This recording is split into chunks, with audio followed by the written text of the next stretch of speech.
बहुत डर लगता है कि ज़िंदगी भर की मेहनत की कमाई जिसमें लगाया है वो 2 मिनट में फूक जाएगा।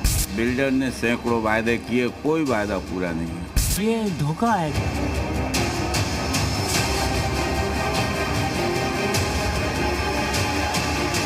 हमारे पैसा पूरी तरह फंस चुका है, हमें कोई होप नजर नहीं आ रही। बेसमेंट तो यहाँ पर नर्क के समान है।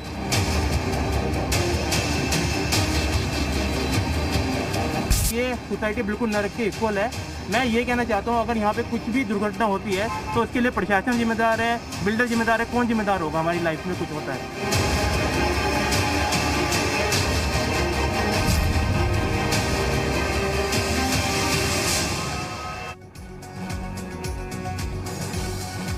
नमस्कार, बहुत स्वागत है आपका। आप देख रहे हैं जी उत्तर प्रदेश उत्तराखंड। मैं हूं आपके साथ मृदुल शर्मा और आज हम बेनकाब करेंगे एसोटेक बिल्डर को, जिस पर आरोप है कि उसने बायर्स के पैसे लेकर भी उनके सपनों का घर नहीं दिया। बात करेंगे एसोटेक बिल्डर के 2 प्रोजेक्ट की।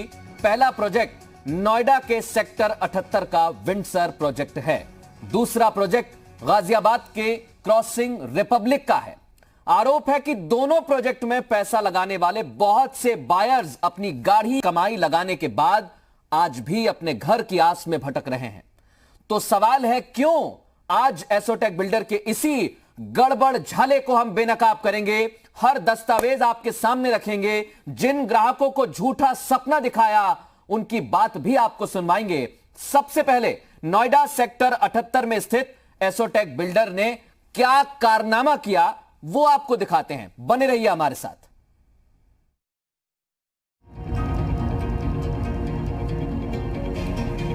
डिलीवरी 2013 में मिलनी थी, लेकिन केवल एश्योरेंस देता है बिल्डर। ना ही पानी की व्यवस्था की है, ना ही बिजली की व्यवस्था की है। हाल रहा बेसमेंट का काम ना हो तो कोई भी बिल्डिंग गिर भी सकती है।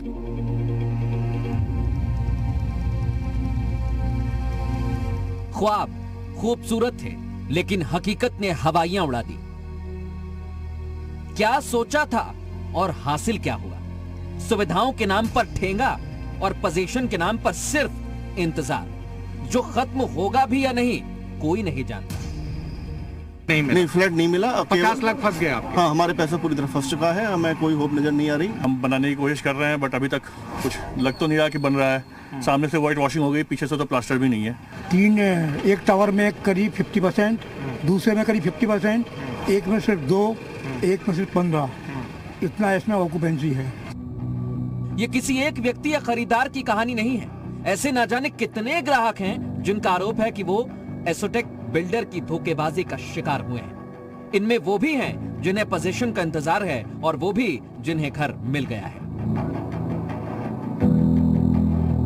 दिल्ली एनसीआर में एक घर का जो सपना है कितना महंगा पड़ सकता है, आपके पैसे भी लुट सकते हैं और उसके बाद भी आपको घर ना मिले, ये तमाम कहानी आपने देखी है। विंडसर कोर्ट सेक्टर एसोटेक का ही प्रोजेक्ट है, विंडसर कोर्ट सेक्टर 78। और यहाँ लगातार की जो समस्याएं और लोगों की जानकारी के साथ हमें जो जानकारी मिल रही थी, यहाँ कहने के लिए तो 5 टावर्स हैं, लेकिन 5 टावर्स में से सिर्फ 2 टावर में ही अब तक लोगों को अपना कब्जा मिला है, लोग रह पा रहे।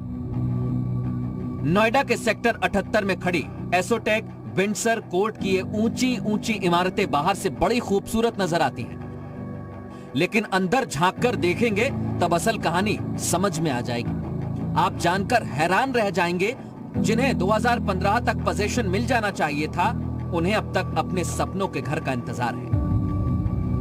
राइट हैंड साइड पे जो आपको नजर आ रहे होंगे टावर, वो टावर में आपको यहाँ फ्लैट मिल चुके हैं, लेकिन 3 टावर ऐसे हैं जहाँ एक में 15 लोग रहते हैं। एच टावर नजर आ रहा है, एक टावर में सिर्फ 2 से 3 लोग रहते हैं और बिल्कुल सामने आपकी तस्वीरों में नजर आ रहा होगा, वहाँ अभी तक एक भी डिलीवरी नहीं मिली है। तो करीब 700-800 के करीब जो फ्लैट्स थे उसमें से 500 से ज्यादा कहा जा सकता है कि अब तक फ्लैट नहीं मिले। एसोटेक विंडसर कोर्ट प्रोजेक्ट के तहत 5 टावर बनाए गए। इन्हीं टावर्स में सैकड़ों ग्राहक ने अपने आशियाने का सपना बुना था, लेकिन अब तक सिर्फ 2 टावर्स में ही पोजीशन दिया गया। बाकी 3 टावर खाली पड़े हैं, काम रुका हुआ है। अमित पाठक को पिछले 10 साल से अपने फ्लैट का इंतजार है, लेकिन बिल्डर को 50 लाख रुपए की रकम अदा करने के बाद भी क्या मिला? सिर्फ इंतजार। जो हर बदलते दिन के साथ बढ़ता जा रहा है। अब तो उम्मीद भी जवाब दे रही है। मैंने यहाँ टावर ई में 10 साल पहले बुक कराया था और डिलीवरी 2013 में मिलनी थी, लेकिन केवल एश्योरेंस देता है बिल्डर। इवन कोर्ट में भी केस चल रहा है लेकिन वो नहीं दे रहा और मैं 95% पेमेंट कर चुका हूँ। एंड 95% मतलब कितना पेमेंट? मेरा मतलब 50 लाख के ऑलमोस्ट पे कर चुका हूँ मैं। एक ऐसे ही खरीदार हैं भास्कर, जिन्होंने अपने सपनों के घर के लिए 2010 में ही 80% पैसा चुका दिया था, लेकिन इसके एवज में उन्हें सिर्फ धोखा मिला। मैं 2010 में फ्लैट बुक कराया था, मेरे डाउन पेमेंट में था तो मैं सारे पैसे तभी दे चुका था और आज तक अभी फ्लैट तक में मिला नहीं है। टावर ई में फ्लैट है तो 5% की पेमेंट जो बाकी थी उसमें से भी आधा पैसा जा चुका है ऑलरेडी। इन्होंने कहा था बीच में कि एडवांस पेमेंट करके आप कर लीजिए, हम बनाने की कोशिश कर रहे हैं बट अभी तक कुछ लग तो नहीं रहा कि बन रहा है। सामने से वाइट वॉशिंग हो गई, पीछे से तो प्लास्टर भी नहीं है। आप सोच रहे होंगे जिन्हें पोजीशन मिल गया, जो लोग इन ऊंची ऊंची इमारतों में रह रहे हैं, वो कितने खुशनसीब होंगे, लेकिन असली तस्वीर बिल्कुल उलट है। कहने को इनके पास एक घर है, लेकिन सुविधाओं के नाम पर इन्हें क्या मिला, जानेंगे तो हैरान रह जाएंगे। एक एज अ बायर मैंने सपनों का घर यहाँ पे खरीदा था, लेकिन लेने के बाद पता चला है कि बिल्कुल लाइक नरक है बिल्कुल यहाँ पे रहना। जो रह रहे हैं वो नरक में रह रहे हैं। बिजली की व्यवस्था ठीक नहीं है, पानी की सप्लाई भी ठीक नहीं, किसी को अब तक पार्किंग नहीं मिली, फायर सेफ्टी की जरूरत भी समझी नहीं गई। समझा जा सकता है कि बाकी व्यवस्थाओं का आलम क्या होगा। लोगों का कहना है कि बारिश के मौसम में यहाँ बेसमेंट में पानी भर जाता है। सीवेज वाटर ड्रेन में फेंका जा रहा है। पोल्यूशन कंट्रोल बोर्ड में 18 लाख जुर्माना भी किया है। इसने बेसिक सर्विसेज में ना ही पानी की व्यवस्था की है, ना ही बिजली की व्यवस्था की है, ना ही फायर फाइटिंग का सिस्टम है इसके पास। तो बेसमेंट तो यहाँ पर नर्क के समान है। जब बारिश होती है तो पूरा बेसमेंट तालाब बन जाता है, पानी भर जाता है, मच्छर बहुत होते हैं यहाँ पर। लाइट का हाल ये है कि हर माह लाइट कट जाती है। उसका कारण क्या है कि हम जो लोग मेंटेनेंस इलेक्ट्रिसिटी चार्ज देते हैं उसका भी ये मैनिपुलेशन करता है। एसोटेक विंडसर कोर्ट के अलग अलग फ्लैट में रहने वाले लोगों ने जो बताया वो हैरान करने वाला था। लिहाजा हकीकत क्या, ये समझने के लिए हमने अंदर जाने की कोशिश की तो हमें रोक दिया गया। बाहर खड़े गार्ड ने जी मीडिया संवाददाता को अंदर जाने ही नहीं दिया। लोग तो खड़े हैं आपके, जाने दीजिए यहाँ तक। मिल जाएगा, हम अंदर जाने देंगे। तो छुपा क्या रहे हो आप लोग? तो खाली पड़ा दिख रहा है बाहर से ही। हम कुछ नहीं छुपा रहे। तो बाहर से दिख रहा है वो तो खाली पड़ा है ना। हमारे सीनियर से बोलो जो कुछ। तो बाहर से दिख रहा है वो तो सब खाली पड़ा है। यहाँ कितने लोग हैं, कितने लोग परेशान हो रहे हैं? गाड़ी आ रही है। अरे तो जाने दीजिए ना।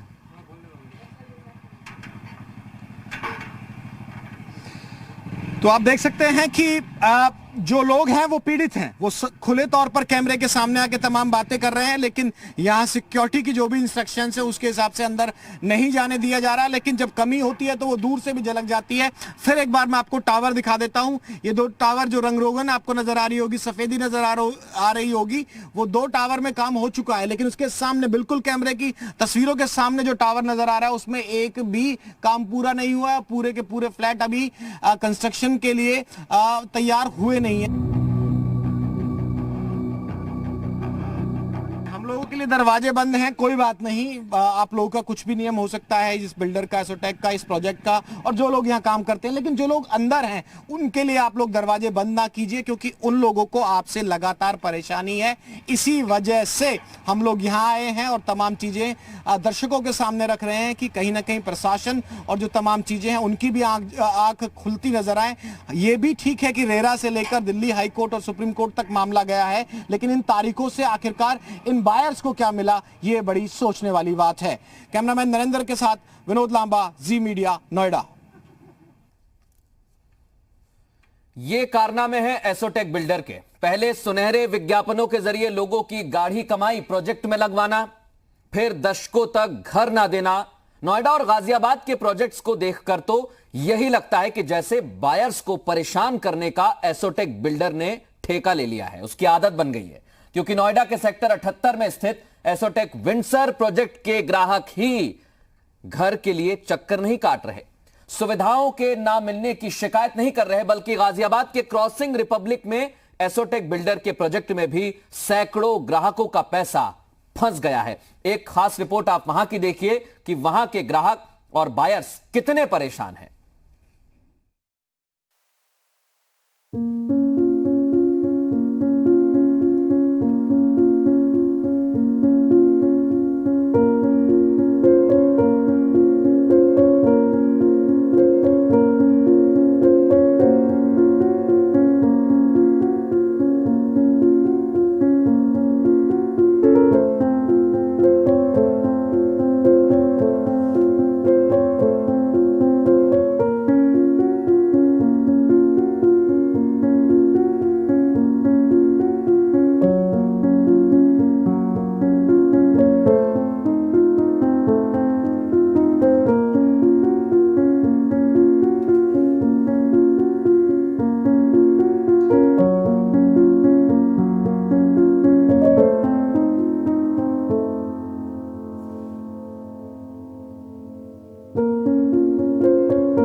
अच्छी बनावट जो मैं जिस डी में मैं रहता हूँ, वैसे ये सोसाइटी बहुत अच्छी है और सोसाइटी के मुकाबले में जब मैंने डी लिया तो मुझे अच्छा रिस्पांस पहले रहते हुए मिला, जिसके बिहाफ में मैंने एफ टावर लिया। लेकिन मैंने इसमें 35 लाख बच्चों के नाम पे 35 लाख लोन लेने के बाद भी तुरंत मैंने लोन जो है 14 का लोन लिया हुआ, 15 में चुका दिया कि ताकि मुझे ज़्यादा लोन ना रहना पड़े और मुझे मकान जो है दिसंबर मिल जाए। अब ये देखिए मैं 15 में रिटायर हुआ, अब मैं डी टावर में रह रहा हूँ, अपने बच्चों के साथ रह रहा हूँ। इन बच्चों के साथ रहते हुए मुझे 6 साल हो गए। इतनी दिक्कत आ रही है, कंबाइंड फैमिली है, मेरे 2 बेटे 2 बहू है, मेरे साथ रहते हैं, तो हमें ये एक प्रकार का धोखा मिला। वेद प्रकाश शर्मा की ही तरह अश्विनी शर्मा को पिछले 5 साल से अपने सपनों के घर का इंतजार है। 43 लाख रुपए वो बिल्डर को अदा कर चुके हैं, लेकिन घर मिलने की उम्मीद अब टूटती जा रही है। जब भी जाओ पता करो तो ये बोलते हैं अब आ जाएंगे मजदूर, अब आ जाएंगे। अगर आप साइट पे जाएंगे तो एक भी मजदूर आपको एफ टावर का काम करता हुआ नजर नहीं आएगा। हम लोगों ने 90% तक पेमेंट कर रखा है और जो बैंक से हमने जो लोन लिया था वो पूरा हमने चुकता कर दिया है। अब हम, हाँ बोलिए, कितनी रकम आपकी गई हुई है? 43 लाख समथिंग हमारी जा चुकी है। अब 9 लाख रुपए हमारा बकाया है जो कि हम उसको दे देंगे, बट प्रोवाइड की वो हमें कमिटमेंट दे और हमें कुछ पोजीशन दिखे उसके अंदर। बहुत तनाव में रह रहे हैं, इससे कि 43 लाख एक अच्छा अमाउंट है, जिसका एफडी भी होता तो अच्छा ब्याज हमें मिल जाता। फैमिली बहुत टफ में रह रही है, रेंट भी जा रहा है जेब से, काफी महंगा पड़ रहा है हमें। हालांकि ऐसा नहीं है कि जिन लोगों ने एसोटेक की क्रॉसिंग रिपब्लिक में स्थित प्रोजेक्ट में पैसा लगाया, घर का सपना देखा, उन सभी को घर नहीं मिले। ऐसे कई परिवार हैं जिन्हें बरसों की जद्दोजहद के बाद घर तो मिल गया, लेकिन उनका आरोप है कि सुविधाओं के नाम पर उन्हें सिर्फ धोखा मिला है। आरोप है कि दीवारों से प्लास्टर गिर रहा है, कई ग्राहकों को अब तक पार्किंग की सुविधा नहीं मिली, स्विमिंग पूल का वादा भी अधूरा है, बिजली पानी की सुविधा भी ठीक नहीं है। ई और डी टावर में जो फायर फाइटिंग सिस्टम है जो लगे वो पूरी तरह से फंक्शनल नहीं है, कुछ भी नहीं दिया। इवन हमारा मेंटेनेंस ऑफिस तक भी नहीं बना के दिया, वो भी हमारे क्लब एरिया में चल रहा है। और सही बोले तो एक लेडीज स्विमिंग पूल है, वो भी नहीं बना के दिया। बिल्डर ने सैकड़ों वायदे किए, कोई वायदा पूरा नहीं है, चाहे वो फायर का है चाहे वाटर का है, सब में बुरी तरह से। अब वाटर का भी ये करवा रहे हैं, पूरा का पूरा वाटर सारे चौकिंग, आप नहाने बैठे पता लगा पानी गायब। एसोटेक बिल्डर के क्रॉसिंग रिपब्लिक स्थित प्रोजेक्ट की कहानी भी नोएडा के सेक्टर 78 जैसी है। जिन्हें पोजीशन नहीं मिला वो चक्कर काट रहे हैं, जिन्हें पोजीशन मिला उनकी जिंदगी भी संघर्ष में गुजर रही है। क्रॉसिंग रिपब्लिक एसोटेक सोसाइटी के आरडब्ल्यूए अध्यक्ष सुरेश चंद्र का आरोप है कि बिल्डर ने सभी के साथ धोखा किया है।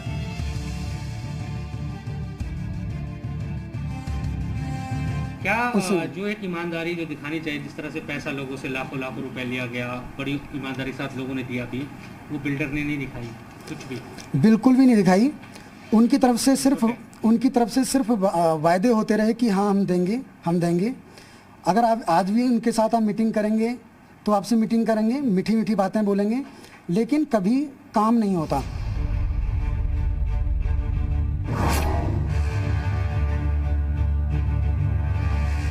आसमान छूती ये इमारत सालों से यूं ही खड़ी है, लेकिन इसका काम पूरा नहीं किया गया।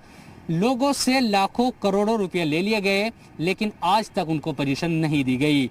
लोग परेशान हैं, एजेंसियों से लेकर हर जगह पर वो दफ्तर में चक्कर लगा रहे हैं, लेकिन कहीं भी उनकी सुनवाई नहीं।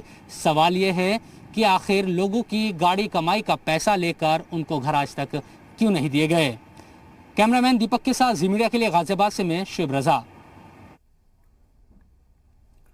आपने देख भी लिया, सुन भी लिया कि एसोटेक बिल्डर ने कैसे पूरा गड़बड़ झाला किया है। आरोप है एसोटेक बिल्डर पर कि बायर्स को धोखा भी दिया गया है। हमारे साथ हमारे सहयोगी और कुछ खास मेहमान हमारे साथ जुड़े हुए हैं। सबसे पहले उनका रुख करेंगे। इस वक्त हमारे साथ शोएब रजा, मेरे सहयोगी क्रॉसिंग रिपब्लिक गाजियाबाद से हमारे साथ जुड़े हुए हैं।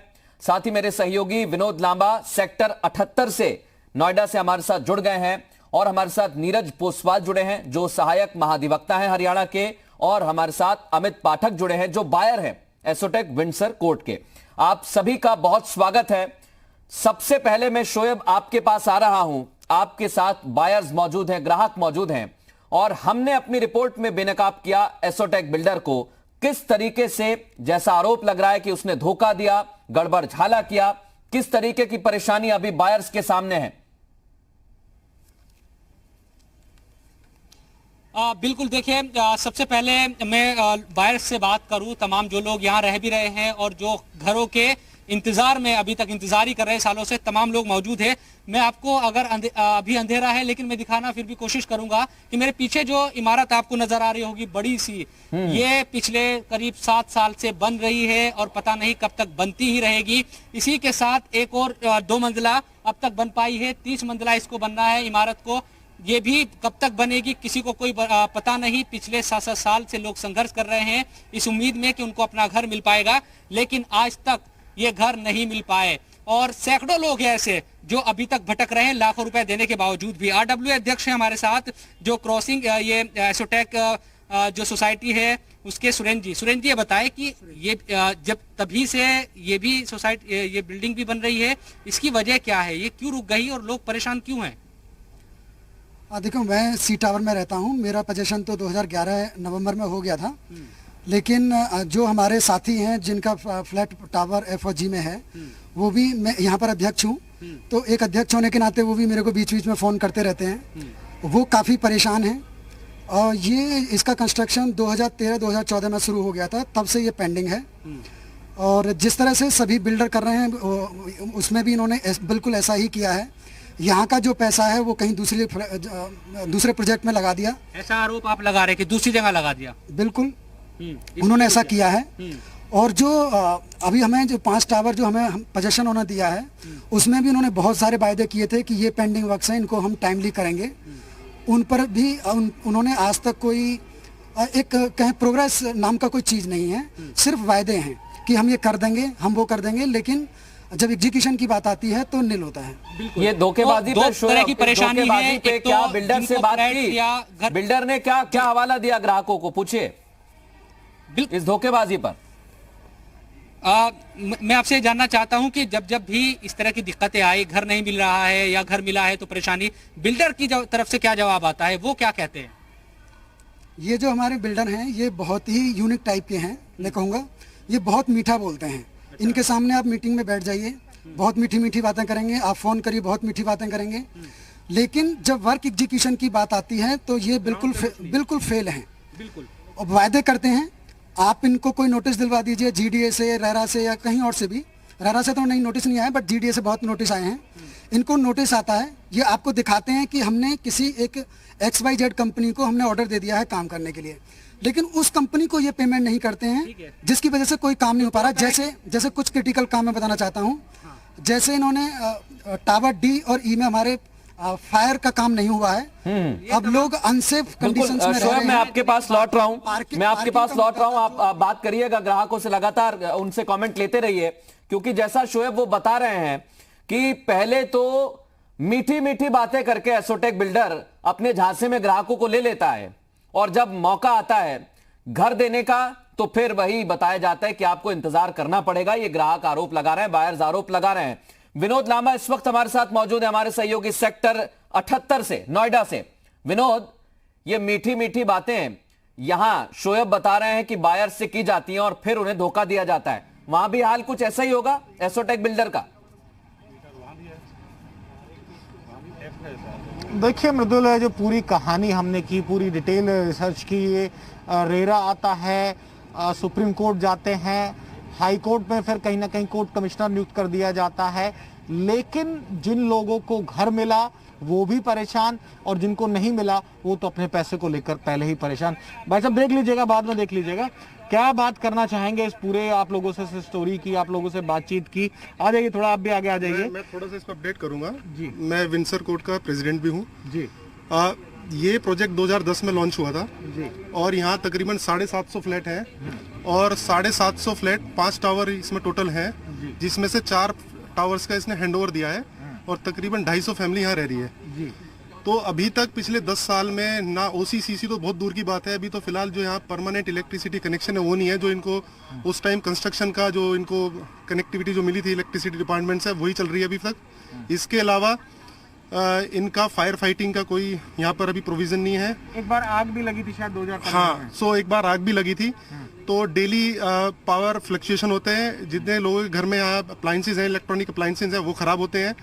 इसके अलावा जो और लोग हैं जैसे कि इनका पता ही हाई कोर्ट में हमने केस भी डाला हुआ है इनके ऊपर, इंसॉल्वेंसी में भी है बिल्डर, और टाइम बार बार बढ़ाते रहते हैं कि 6 महीने बाद देंगे, 18 महीने बाद देंगे, 24 महीने बाद देंगे। वो लोग आते हैं आपके पास, चलो आप तो रह रहे हैं, सुविधाओं का अभाव है, लेकिन कितने लोगों का तो पैसा कितना डूब गया है। हाँ, तो इसमें जैसे मेरा फ्लैट जी टावर में मैं रह रहा हूँ, बट मेरे जो फादर इन लॉ है उनका फ्लैट टावर ई में है, और उसके लिए भी बात करते हैं, मैं खुद बात करता हूँ उनसे, और बस टाइम ही मिलता है कि कभी घर का भी प्रेशर, ससुर साहब का, सभी का प्रेशर है, पूरी फैमिली का प्रेशर रहता है। देखो वो तो रिटायर्ड हो गए, हमारी जो सास है वो तो एक्सपायर हो गई है, तो हमने इनको कई बार रिक्वेस्ट भी किया है कम से कम टाइम से प्रोजेक्ट को कंप्लीट करो, वो भी नहीं होता। इसके अलावा इनका एक और बड़ा इशू है जो आप लोगों ने शायद नोटिस नहीं किया हुआ है, इस प्रोजेक्ट में कम से कम 100-150 फ्लैट डबल सेल है इस प्रोजेक्ट में।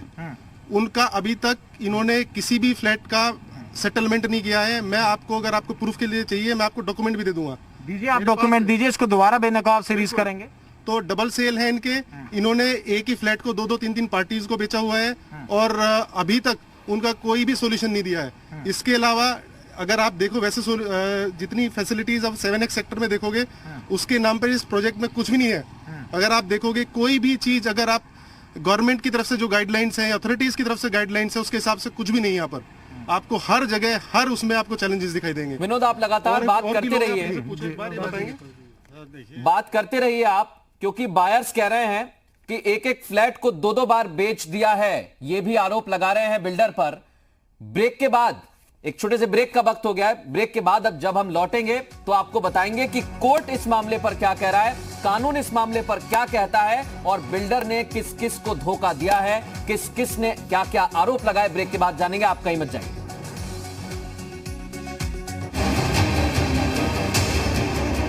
बहुत डर लगता है कि जिंदगी भर की मेहनत की कमाई जिसमें लगाया है वो 2 मिनट में फूक जाएगा।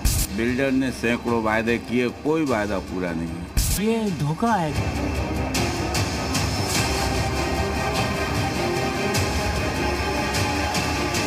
हमारे पैसा पूरी तरह फंस चुका है, हमें कोई होप नजर नहीं आ रही। बेसमेंट तो यहाँ पर नर्क के समान है।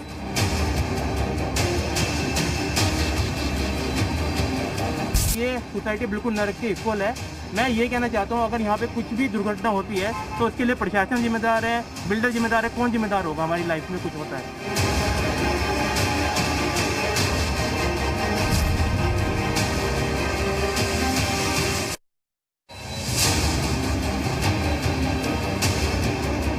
बहुत डर लगता है कि जिंदगी भर की मेहनत की कमाई जिसमें लगाया है वो 2 मिनट में फूक जाएगा।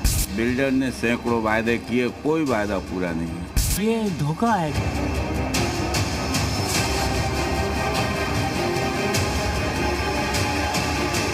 हमारे पैसा पूरी तरह फंस चुका है, हमें कोई होप नजर नहीं आ रही। बेसमेंट तो यहाँ पर नर्क के समान है।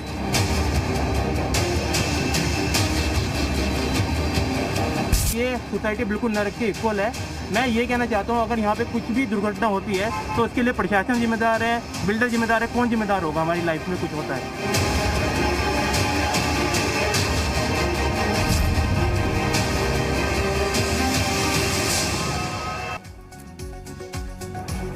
ब्रेक के बाद आपका स्वागत है। बेनकाब कर रहे हैं हम एसोटेक बिल्डर के गड़बड़ झाले को, क्योंकि जो बायर्स और ग्राहक एसोटेक बिल्डर से जुड़े, उन्होंने आरोप लगाया कि मीठी मीठी बातें करके धोखेबाजी एसोटेक बिल्डर ने की है।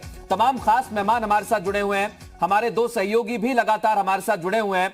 हम जाएंगे बायर्स से पूछेंगे, हमारे साथ सहायक महाधिवक्ता भी जुड़े हुए हैं, नीरज जी, उनसे भी सवाल करेंगे। लेकिन सबसे पहले आपको पिछले लंबे वक्त से जो एसोटेक बिल्डर के प्रोजेक्ट्स में पैसा लगाने वाले हैं, घर खरीदने वाले ग्राहक हैं, अपने आशियाने के लिए लगातार वो चक्कर लगा रहे हैं, उन्हें अभी भी अपने घर का पोजीशन आसान नहीं दिखता है। क्यों नहीं दिखता है? बिल्डर की दलील है कि वो बायर्स को घर देना चाहता है और दिल्ली हाई कोर्ट के दिशा निर्देश पर काम जारी भी है। सच ये भी है कि काम जारी है कि दलील बायर्स आज से नहीं सुन रहे, कई सालों से सुन रहे हैं, लेकिन काम अभी तक पूरा नहीं हुआ। यह आप रिपोर्ट देखिए, फिर मेहमानों का रुख करेंगे।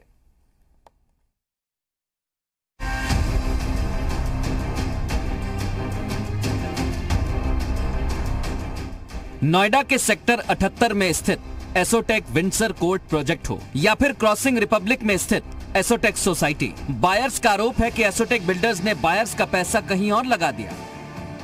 बायर्स का कहना है कि 2019 में कोर्ट की कार्रवाई के दौरान भी बिल्डर पर करोड़ों रुपए के फंड को डाइवर्ट करने के आरोप लगे थे। बायर्स का आरोप है कि यह सरासर अमानत में खयानत डालने का मामला है। ऑडिट में पता चला कि 228 करोड़ 45 लाख डाइवर्ट हुआ है sister company. Delhi high court में बोला गया कि फरवरी 2019 में कि 4 फेज में कंप्लीट होगा, 27 महीने में, effective from 11 February 2019। First phase में जो हुआ था फरवरी से नवंबर तक, उनको देना था 133 फ्लैट के हैंडओवर, इन्होंने दिया 65। ठीक है, उनको वापस लाना था 42 करोड़, इन्होंने लाया 22। लिहाजा बात नोएडा के प्रोजेक्ट की हो या गाजियाबाद के क्रॉसिंग रिपब्लिक के प्रोजेक्ट की हो, बायर्स के दर्द की सूरत भी एक ही है। एसोटेक का क्रॉसिंग रिपब्लिक का प्रोजेक्ट 2006 में शुरू हुआ। एसोटेक ने 7 ब्लॉक बनाने का वादा किया, लेकिन निर्माण सिर्फ 5 का किया। एसोटेक के नोएडा के प्रोजेक्ट की भी यही कहानी है। नोएडा सेक्टर 78 में स्थित एसोटेक का प्रोजेक्ट 2010 में शुरू हुआ। एसोटेक ने सेक्टर 78 के प्रोजेक्ट में 5 टावर बनाने का वादा किया। कहने को टावर तो खड़े हो गए, लेकिन पोजीशन सिर्फ 2 टावर में ही मिला। हाल यह है कि 2 टावर में भी कुछ चुनिंदा लोगों को ही पोजीशन मिल सका। यानी नोएडा सेक्टर 78 के विंडसर प्रोजेक्ट के 3 टावर खाली पड़े हैं। वजह यह है कि 3 टावर खड़े तो कर दिए, लेकिन उनमें बहुत से काम अधूरे हैं। आरोप है कि बिल्डर ने दोनों ही जगह काम को इतना लटकाया, काम में इतनी लापरवाही बरती कि दोनों ही प्रोजेक्ट के बहुत से बायर्स इंसाफ के लिए चक्कर काट रहे हैं। अथॉरिटी से लेकर रेरा तक वो इंसाफ की गुहार लगा रहे हैं। हालांकि अब तक राहत कहीं से नहीं मिली। ये जो एसोटेक का जो मामला है वो लिक्विडेशन में चले गया था और हाई कोर्ट ने इस पर लिक्विडेटर अपॉइंट कर रखा है। हाई कोर्ट ने जो है उनको ये कहा है लिक्विडेटर को, ऑफिशियल लिक्विडेटर को, कि आप जो है इसको 3 चरणों के अंदर इसका पूरे प्रोजेक्ट को, 4 प्रोजेक्ट्स हैं ये, उनको जो है वो कंप्लीट करें। और उसी दिशा में जो है वो लिक्विडेटर ये प्रयास कर रहे हैं कि जो है ये प्रोजेक्ट जो है, चारों प्रोजेक्ट्स कंप्लीट हो जाए और बायर्स को जो है वो कब्जा मिल जाए। यानी एक तरफ अपनी गाढ़ी कमाई लगाने वाले लोग परेशान हैं, दूसरी तरफ एसोटेक बिल्डर कानून खेल रहा है। सरकारी संस्थाएं भी उसके सामने लाचार दिख रही हैं। दरअसल 2015 में कुछ बायर्स ने दिल्ली हाई कोर्ट से अपील की। इसके बाद कोर्ट के आदेश से एसोटेक 3 साल के प्रोविजन लिक्विडेशन में चली गई, लेकिन 3 साल में इसकी समीक्षा के बाद कोर्ट ने एसोटेक को सभी बायर्स को घर देने का आदेश दिया। काम की निगरानी के लिए एक ऑब्जर्वर भी तैनात किया गया। कोर्ट की ओर से 4 फेज में काम पूरा करने को कहा गया। अब प्रोजेक्ट में हुई देरी और ग्राहकों के आरोपों पर बिल्डर का तर्क सुनिए। जी मीडिया ने एसोटेक बिल्डर से उसका पक्ष जानने के लिए संपर्क किया। एसोटेक के लीगल कोऑर्डिनेटर संदीप जैन ने कहा कि उनकी कंपनी बायर्स को घर देना चाहती है, लेकिन केस कोर्ट में चला गया, इसलिए देरी हो रही है। हालांकि एसोटेक ने जल्द ही घर देने का दावा भी किया है। देखिए, थोड़ी बहुत डिले हुई, उस चीज़ के लिए हम मानते हैं, लेकिन उस टाइम के रीज़न कुछ और थे। जब सेमी फिनिश प्रोजेक्ट में लोग आते हैं तो थोड़ा बहुत अरेंजमेंट जो है, इनिशियल हिकअप होता है। 28 महीने का हमारा टारगेट है जो हमने सबमिट किया हुआ है, उसी के हिसाब से चल रहा है। कोर्ट में कहा है आपने? हाँ जी, बिल्कुल। और कोर्ट भी उसी तरह से मॉनिटर कर रहा है। फिलहाल कोर्ट के दिशा निर्देशों के मुताबिक एसोटेक के नोएडा सेक्टर 78 और गाजियाबाद के क्रॉसिंग रिपब्लिक प्रोजेक्ट में काम शुरू हो चुका है। हालांकि बायर्स का आरोप है कि फिलहाल काम इतनी धीमी रफ्तार से चल रहा है कि एसोटेक एक बार में 28 महीने की डेडलाइन से चूक सकता है। ग्राहकों को अब भी उम्मीद कम है कि बिल्डर अपने वादे पर खरा उतरेगा। नोएडा से विनोद लांबा और गाजियाबाद से शोएब रजा के साथ ब्यूरो रिपोर्ट, जी मीडिया। ऑब्जर्वर की देखरेख में एसोटेक को काम करने के लिए कहा गया, लेकिन यहां भी एसोटेक कह रहा है कि अभी कोविड-19 की वजह से काम रुक गया है। लेकिन जो काम वहां पर चल रहा है, जो बायर्स के आरोप है कि इतना धीमा चल रहा है कि अब भी नहीं लग रहा है कि एसोटेक बिल्डर घर दे पाएगा। खास मेहमानों का रुख हम फिर करते हैं। हमारे 2 सहयोगी हमारे साथ जुड़े हुए हैं, साथ ही सहायक महाधिवक्ता हमारे साथ जुड़ गए हैं नीरज जी। नीरज पोसवाल साहब, मैं आपके पास आ रहा हूं क्योंकि कानून के मुताबिक जो बातें अभी तक हमने देखी है, ऑब्जर्वर की देखरेख में काम होना है, लेकिन सवाल यह कि इतने सालों तक जो प्रोजेक्ट पूरा नहीं हुआ, उसमें भी कहा जा रहा है कि अभी कोविड-19 की गाइडलाइन आ गई, फिर काम धीमा चल रहा है। लग रहा है कि सर पूरा दे नहीं पाएंगे अभी घर। क्योंकि ये मैटर दिल्ली हाई कोर्ट के अंदर पेंडिंग है। 11 फरवरी 2019 को दिल्ली हाई कोर्ट ने एक ऑर्डर पास किया और उस ऑर्डर में उन्होंने एक कोर्ट कमिश्नर को अपॉइंट कर दिया और उनको पूरे प्रोजेक्ट का सुपरवाइजर अपॉइंट कर दिया कि उनके सुपरविजन में ही सारे काम होंगे और वो time to time Delhi high court को भी इन्फॉर्म करते रहेंगे कि बिल्डर ने कितना काम किया, कितना काम नहीं किया।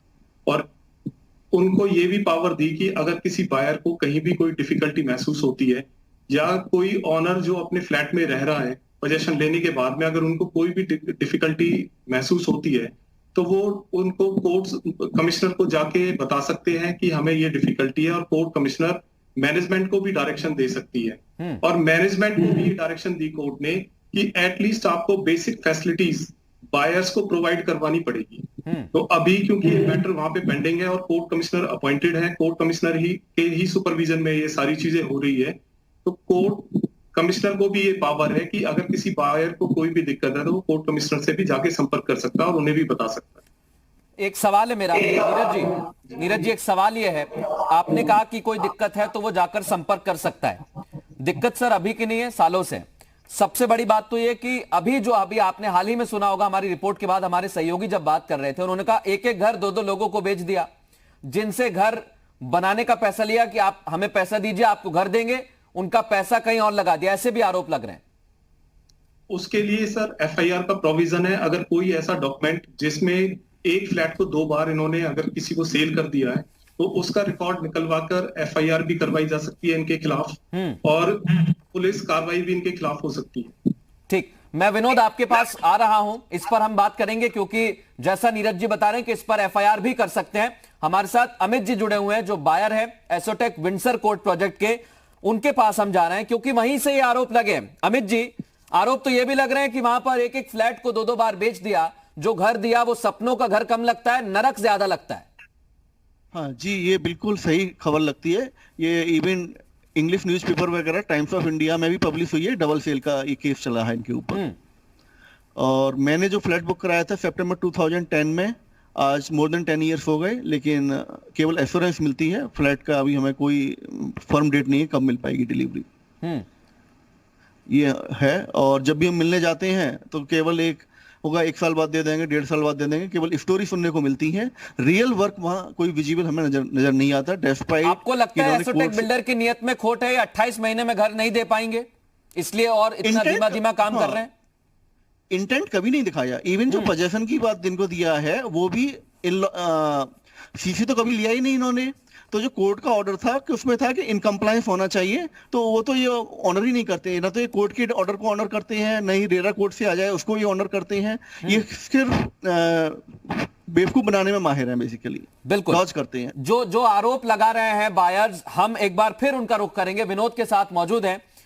विनोद, आरोप बहुत सारे तो पहले ही एसोटेक बिल्डर पर लग रहे थे, वहां मौजूद कुछ ग्राहक ने और सारे आरोप भी लगा दिए। अब सवाल ये कि सबसे अहम बात तो ये सामने आ रही है ग्राहकों के, बायर्स के आरोपों से कि एसोटेक बिल्डर की नियत में ही खोट नजर आ रही है, इसलिए काम धीमा चल रहा है। देखिए मृदुल, कोर्ट के अधिवक्ता बैठे हुए हैं, वो बता देंगे आपको, सहायक अधिवक्ता, कि क्या मैं सही कह रहा हूं, क्या गलत कह रहा हूं। लेकिन इन लोगों से पूछ लेते हैं कि जो कोर्ट कमिश्नर अपॉइंट होने के बाद की प्रक्रिया है कि चलो एक स्टेज तक मामला पहुंच गया, कानून के एक्सपर्ट ना आप है ना हम हैं, उसके बाद क्या हुआ ये जानना दर्शकों के लिए बेहद जरूरी है। थोड़ा सा आगे आ जाइए लाइट में, दास जी थोड़ा और आगे आइए। दास जी, कोर्ट कमिश्नर नियुक्त हो गया, वहां तक कानूनी प्रक्रिया समझ में आती है। हम लोग सीधे तौर पर कानूनी प्रक्रिया पर इस तरह से कमेंट नहीं कर सकते क्योंकि मामला कोर्ट में है। लेकिन आप लोगों ने जो ग्राउंड रियलिटी देखी, आप लोग यहाँ रहते हैं और जो बायर्स आते होंगे, आपने उसके बाद की क्या प्रक्रिया देखी है, क्या काम हो रहा है और वो वादा पूरा हो पाएगा?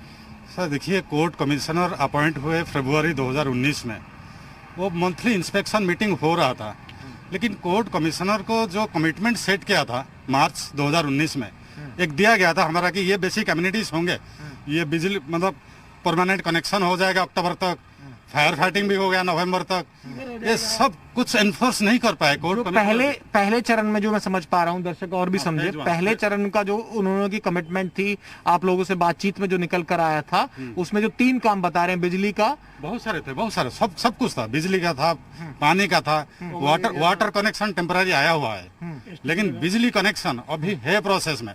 अभी कब होगा, कभी उससे कुछ फायदा हुआ? आप आइए थोड़ा आगे। उससे कुछ फायदा हुआ कि जो प्रोसीडिंग्स हुई, चलिए ठीक है, कोर्ट में है, कोर्ट तय कर लेगा क्या करना है क्या नहीं है, सबसे आखिर में तो सीधा कोर्ट ही कहा जाता है, लेकिन आप लोग क्या महसूस कर रहे हैं उस पूरी प्रक्रिया के बाद? देखिए क्या है, शुरू में तो मंथली या बाई मंथली वो लोग आते थे, कोर्ट कमिश्नर बुलाते थे लोगों को और इनसे टारगेट लेते थे, तो थोड़ा मॉनिटर चल रहा था, मॉनिटरिंग हो रही थी। लेकिन जुलाई के बाद जो है शायद उनका आना नहीं हो पाया, जुलाई के बाद नहीं आए, जहाँ तक मैं समझता हूँ। जुलाई 2020, जुलाई 2019 नहीं, आप आइए मलिक साहब। मैं थोड़ा सा बताता हूँ आपको। हाँ, कोर्ट कमिश्नर शुरू में आते थे, जब से पेंडेमिक टाइम आया था उसके बाद में उनका थोड़ा कम आना हो गया है, लेकिन उससे पहले ही हमने लास्ट ईयर अगस्त के टाइम में हमने एक MOM साइन किया था, जिसमें एक पे मैंने साइन किए थे एज ए प्रेसिडेंट, एक जो हम कंपनी के CMD हैं संजीव श्रीवास्तव जी, उन्होंने साइन किए थे और कोर्ट कमिश्नर भी साइन किए थे। तो उसमें हमने कुछ पॉइंट्स पे एक म्यूचुअल एग्रीमेंट के साथ में किया था कि हम ठीक है मेंटेनेंस भी देना शुरू करते हैं सोसाइटी में, प्रोवाइडेड हमें बिजली मिलेगी, प्रॉपर इलेक्ट्रिसिटी कनेक्शन मिलेगा। इसके अलावा हमें आप फायर फाइटिंग को क्यूब कराओगे, और क्या उसमें? तो उसमें से जो हुआ है, हमें गंगा वाटर तो मिल गया है सोसाइटी में, बट अभी तक इलेक्ट्रिसिटी कनेक्शन अभी तक नहीं आ पाया है। अभी तक की भी कोई डेडलाइन तय की गई? डेडलाइन तो लास्ट ईयर की थी, दिसंबर तक की थी, वो तो खैर पास हो गई डेडलाइन, बट अभी भी बिल्डर कह रहे हैं ये मृदुल, ये कानूनी पक्ष जानने के लिए जो पूरी कमेंट हम और आप ना करें, एक बार नीरज पोसवाल से पूछ लीजिए आप। बिल्कुल, ये हम एक बार जानेंगे। शोएब के साथ कुछ बायर्स मौजूद हैं विनोद, मैं एक बार उनका रुख करूंगा। क्रॉसिंग रिपब्लिक पर वो मौजूद है, एक बार उनकी भी जो ग्राहक वहां मौजूद है, बायर्स मौजूद हैं, उनकी क्या समस्या है एक बार हम जानते हैं, और वहां पर कानून के हिसाब से किस तरीके से सोसाइटी में काम किया गया है या नहीं किया गया है। शोएब बताइए। मृदुल, जिस तरह की शिकायतें नोएडा से आ रही है कि एक एक घर को 2-2 बार बेचा गया या 2 लोगों को बेच दिया गया, यहाँ भी इस तरह की शिकायतें हैं, और कम से कम गाजियाबाद में तो क्राइम ब्रांच से नोटिस आने लगे हैं। हमारे साथ ऐसे भी बायर्स मौजूद है। आपको कब नोटिस आया और किस चीज के लिए क्राइम ब्रांच ने नोटिस भेजा है आपको? 2 दिन पहले ही नोटिस आया है क्राइम ब्रांच से। वहाँ जाके पता चला कि हमारे ही घर का 2 लोन प्रोवाइड कर रखा हुआ है, किसी को ड्यूअल फाइनेंसिंग कर रखी हुई है। दो लोगों का लोन आपके नाम पर? हाँ जी, ऐसे कई फ्लैट्स हैं यहाँ पर जिन पे ड्यूअल फाइनेंसिंग चल रही है। हमें तो अभी 2 दिन पहले ही पता चला क्राइम ब्रांच से जब नोटिस आया था। तो आपको लग रहा है कि 2 लोगों को बेच दिया गया है और 2 लोगों के नाम पर लोन चल रहा है? हाँ जी, ऐसे ही है। तो ऐसे और भी जगह कब लिया था आपने? पोजीशन कब मिली आपको? 2013 में लिया था, मार्च 2014 में पोजीशन मिली थी। अभी नोटिस आया है फिलहाल 2 दिन पहले। देखिए मृदुल, अपनी मेहनत की कमाई से घर खरीदे, पोजीशन ले, लाखों रुपए खर्च करे, और फिर क्राइम ब्रांच का नोटिस भी यहाँ आ रहा है। आप ये बताइए कि आपको तो पोजीशन मिल गया, अब आपकी शिकायत क्या है? 2008 में मैंने घर बुक किया था, मुझे आज तक पार्किंग नहीं मिली, मेरी गाड़ी बाहर खुली पड़ी रहती है, और यहाँ पे फायर फाइटिंग का कोई सिस्टम ही नहीं है। यहाँ पे इतनी बार आग लग चुके हैं, वो तो थैंक्स टू अस कि हमने सिलेंडर रखे हुए हैं जिसकी वजह से आग बुझा दिया जाता है, अदरवाइज 2 मिनट नहीं लगेंगे, पूरा टावर फूक जाएगा। आपकी शिकायत क्या है? जी, IFMS का पेंडिंग है अराउंड 5.5 करोड़ अभी तक, जो 5.5 करोड़ होगा। अच्छा। तो वो पेंडिंग है, अगर वो आ जाता है तो मतलब सोसाइटी का बहुत बेनिफिट होगा। बिल्कुल, ये समस्याएं तो बायर्स की हैं, लेकिन उन बायर्स का क्या जिनसे वादा किया गया? बिल्कुल शोएब, उन बायर्स का क्या? 7 ब्लॉक बनाने थे, बने सिर्फ 5, बाकी कहां गए? 5 भी ऐसे बने कि कई सारे फ्लैट तो खाली पड़े हैं, कई जगह पर सिर्फ व्हाइट वॉश कर दिया है, प्लास्टर तक नहीं है। ऐसे ग्राहकों के और बायर्स के आरोप हैं। मैं नीरज पोसवाल जी आपके पास आ रहा हूं, क्योंकि आपने बताया कि, और ग्राहकों ने जो बताया है कि जब ऑब्जर्वर की तैनाती हुई, वो आते भी हैं, कई बार आए, उन्होंने भी कहा, म्यूचुअल अंडरस्टैंडिंग भी हुई, लेकिन इन सब के बावजूद जो स्थिति बनती है, क्या अगर 28 महीने में जो टाइम दिया है कोर्ट ने, उसके बाद काम पूरा नहीं होता है, तो कानून के मुताबिक क्या होगा, बताइए। जो हाईकोर्ट, दिल्ली हाईकोर्ट ने ऑलरेडी अपने ऑर्डर में फरवरी 2009 के में दे रखी है, अगर विद इन डेडलाइन काम नहीं होता है तो बिल्डर के खिलाफ हाईकोर्ट कोई पेनल्टी भी फिक्स कर सकती है, या फिर कोई और लीगल एक्शन भी ले सकती है इनके खिलाफ। और ये सारी रिपोर्ट, क्योंकि इसमें कोर्ट कमिश्नर अपॉइंटेड है ऑलरेडी ऑर्डर फरवरी 2019 के ऑर्डर के अकॉर्डिंग, तो कोर्ट कमिश्नर को टाइम टू टाइम रिपोर्ट भी देनी है हाईकोर्ट के अंदर की क्या प्रोग्रेसिंग चल रही है, बीइंग ए सुपरविजन, उनके सुपरविजन में ये सारा मैटर चल रहा है। एक छोटा सवाल और नीरज जी मैं आपसे करना चाहूंगा, क्योंकि बायर्स, आपने सुना होगा, बायर्स पूछ रहे हैं, कोर्ट तो कार्रवाई करेगा, लेकिन जो बायर्स 2008, 2009, 2010 कई सालों पहले पैसा दे चुके हैं, उनको घर का इंतजार आज भी है। दिल्ली हाईकोर्ट ने इसमें ऑर्डर में क्लियर कर रखा है कि सभी को घर मिलेगा, और इन केस अगर कोई अपने घर को नहीं लेना चाहता, वो अपनी अमाउंट जो उन्होंने दे रखी है वो विड्रॉ करना चाहता है, तो वो विड्रॉ भी कर सकता है। उसको विद इंटरेस्ट विड्रॉ करने का भी वो दे रखा है। बिल्कुल। और जो नीरज जी आप बता रहे हैं और जैसा ग्राहक आरोप लगा रहे हैं, उसके मुताबिक ये सवाल खड़ा होता है, क्या एसोटेक बिल्डर की नियत में खोट है? अमित जी।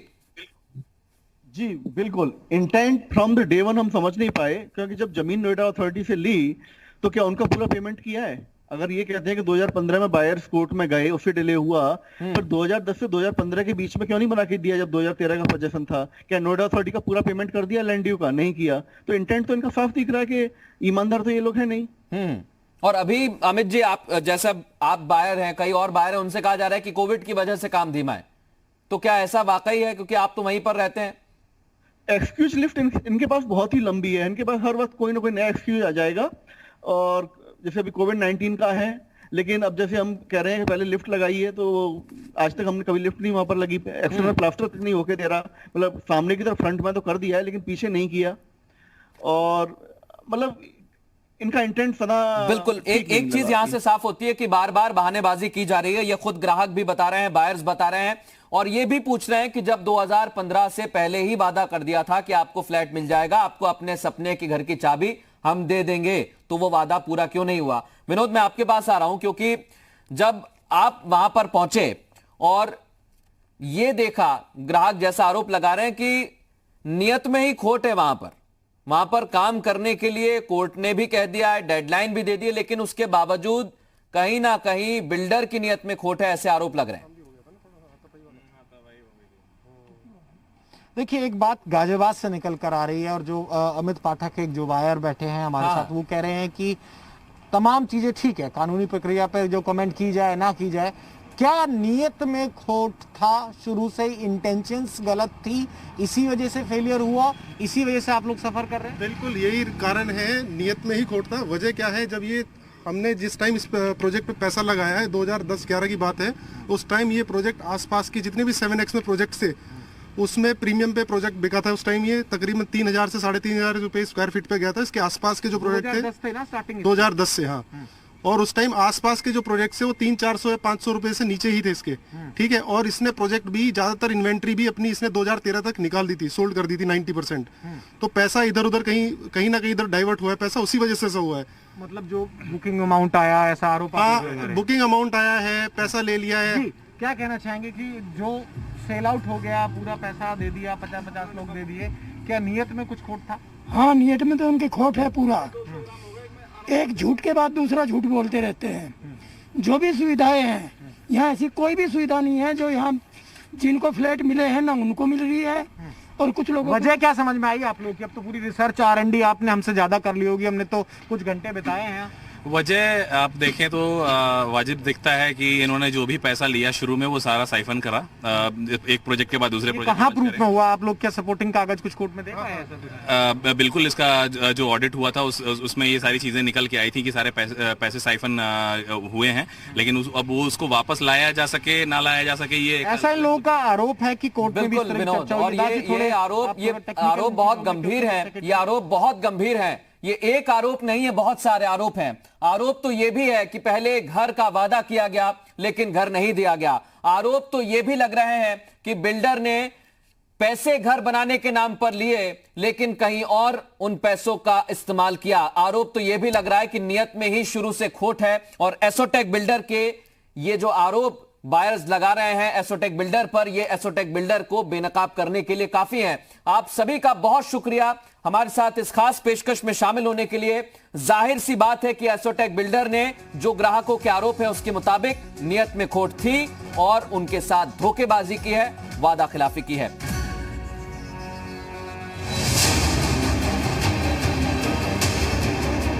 बहुत डर लगता है कि जिंदगी भर की मेहनत की कमाई जिसमें लगाया है वो 2 मिनट में फूक जाएगा। बिल्डर ने सैकड़ों वायदे किए, कोई वायदा पूरा नहीं है। ये धोखा है।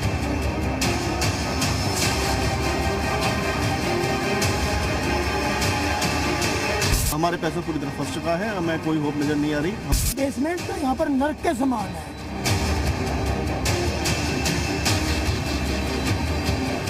ये सोसाइटी बिल्कुल नरक के इक्वल है। मैं ये कहना चाहता हूँ अगर यहाँ पे कुछ भी दुर्घटना होती है तो उसके लिए प्रशासन जिम्मेदार है, बिल्डर जिम्मेदार है, कौन जिम्मेदार होगा हमारी लाइफ में कुछ होता है।